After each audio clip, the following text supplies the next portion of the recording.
आठवीं खूबी आफ़ीफ़ व पाकदामन होना। औरत की एक अहम खूबी ये है कि वो शर्म व हया की हामिल, आफ़ीफ़ और पाकदामन होती हैं।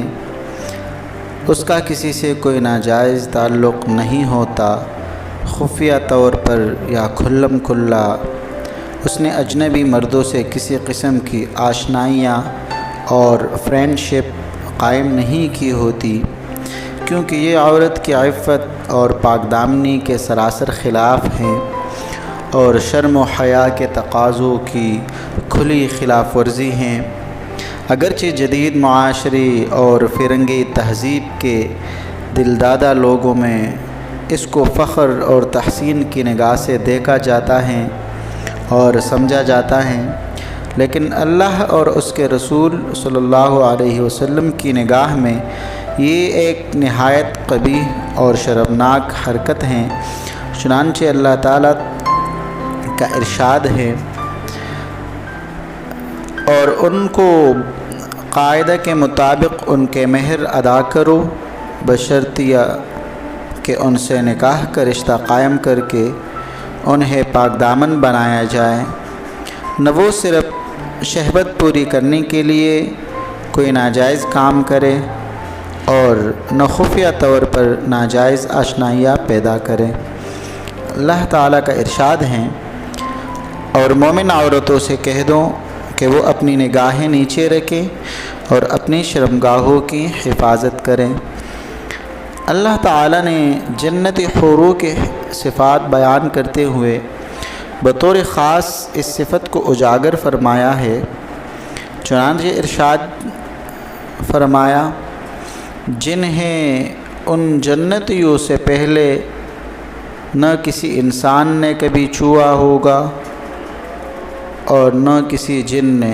हज़रत अनस रज़ियल्लाहु तआला अन्हु नबी करीम सल्लल्लाहु अलैहि वसल्लम का ये इरशाद नक़ल फरमाते हैं, तुम्हारी औरतों में सबसे बेहतरीन औरत वो है जो आफ़ीफ़ व पाकदामन हो और शौहर को चाहने वाली और अपनी शर्मगाह के एतबार से आफ़ीफ़ हो और अपने शौहर को खूब चाहने वाली हो। सय्यदना अबू हुरैरा रज़ियल्लाहु तआला अन्हु नबी करीम सल्लल्लाहु अलैहि वसल्लम का इरशाद नक़ल फरमाते हैं, जब औरत अपनी पाँचों नमाज़ें पढ़े, रोज़े रखे, अपनी शर्मगाह को महफूज करे, अपने शौहर की इताअत करे, तो वह जन्नत के जिस दरवाज़े से चाहे दाखिल हो जाए। सूरह अहज़ाब में अल्लाह ताला ने जिन सिफ़ात पर मर्दों और औरतों के लिए मग़फ़िरत और बहुत बड़े और अज़ीम अजर के इनाम का ऐलान फरमाया है, उनमें एक सिफ़त ये भी हैं, और अपनी शर्मगाहों की हिफाजत करने वाली मर्द और हिफाजत करने वाली औरतें, यानी ये खुशनसीब लोग अल्लाह ताला की मग़फ़िरत और अजर अज़ीम के हसूल की सआदत हासिल करते हैं।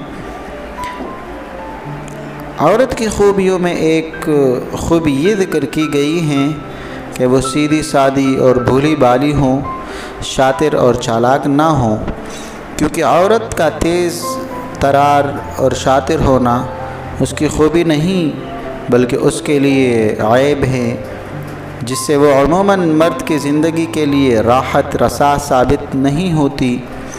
कुरान करीम की एक आयत में भी औरत के लिए उसके सीधे सादे होने की खूबी के तौर पर बयान किया गया है। चुनांचे इरशादी बारी ताला है, याद रखो कि जो लोग पाकदामन औरत बोली बाली मुसलमान औरतों पर तहमत लगाते हैं, उन पर दुनिया और आखिरत में पिटकार पड़ चुकी हैं और उनको उस दिन ज़बरदस्त अज़ाब होगा। हज़रत अबू हुरैरा रज़ियल्लाहु तआला अन्हु नबी करीम सल्लल्लाहु अलैहि वसल्लम का ये इरशाद नक़ल फरमाते हैं, मोमिन भूला बाला और शरीफ होता है और फाजिर धोखेबाज और कमीना होता है। एक दफ़ा हज़रात सहाबा किराम रज़ियल्लाहु तआला अन्हुम अजमाइन ने नबी करीम सल्लल्लाहु अलैहि वसल्लम के पास दुनिया का तज़किरा किया और आप सल्लल्लाहु अलैहि वसल्लम ने इरशाद फरमाया, क्या तुम सुनते नहीं हो, क्या तुम सुनते नहीं हो, बेशक सादगी को इख्तियार करना ایمان میں سے ہیں، بے شک سادگی کو اختیار کرنا ایمان میں سے ہیں۔ آپ صلی اللہ علیہ وسلم نے سادگی کو پسند بھی کیا ہے، اختیار بھی کیا ہے اور اس کی دوسروں کو تعلیم بھی دی ہیں۔ خود آپ صلی اللہ علیہ وسلم کی اور آپ کے جانثار صحابہ کرام کی زندگیاں سادگی کے واقعات سے بری پڑی ہیں۔ زندگی کے تمام شعبوں اور پہلوؤں میں سادگی کا عنصر ان کی پاکیزہ زندگیوں میں سب سے زیادہ نمایاں نظر آتا ہے۔ اس لیے صرف عورتوں ہی کو نہیں، مردوں کو بھی اس صفت کو اپنانے کی کوشش کرنی چاہیے اور تکلف بری زندگی سے اجتناب کرنا چاہیے۔ یقیناً اس میں سکون بھی ہے اور یہی نبی کریم صلی اللہ علیہ وسلم کا طریقہ بھی۔ اور حقوق و فرائض کو ادا کرنا، حضرت ام سلیم کی مذکورہ بالا حدیث سے عورت کی ایک اہم صفت یہ بھی معلوم ہوتی ہیں کہ عورت اپنے حقوق اور فرائض کو بحسن خوبی پورا کرنے کا اہتمام کرنے والی ہوں۔ چنانچہ آپ صلی اللہ علیہ وسلم نے انہیں نصیحت کرتے ہوئے ارشاد فرمایا، اور فرائض کی حفاظت کرتی رہوں کیونکہ یہ افضل جہاد ہے۔